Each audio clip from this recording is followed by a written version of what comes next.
Hey, ¿qué onda, gente del YouTube? Acá su servidor Julián Hernández. Disculpen el volumen, pero en este video tutorial les voy a mostrar cómo quitarle el ruido y la saturación al micrófono en Windows XP, así como ya lo hice en Windows 7.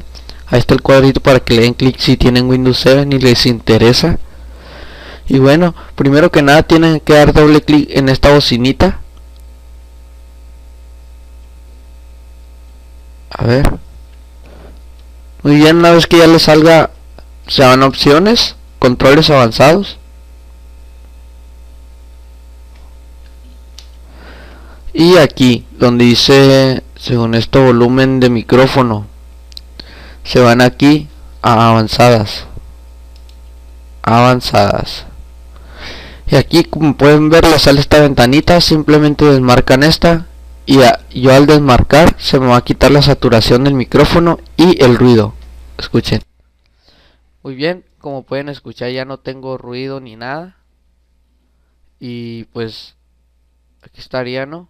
Ahora vamos a mi ordenador, el que uso, Windows 7.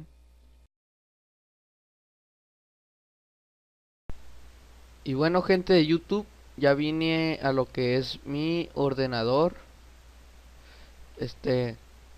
Muchas gracias a todos esos que se han suscrito. Si les sirvió este video, por favor denle like para que más personas puedan verlo y así no sean egoístas. Bueno, muchas gracias a los suscriptores, que ya son más de 50. Pronto voy a hacer el video especial, ya que no he tenido tiempo.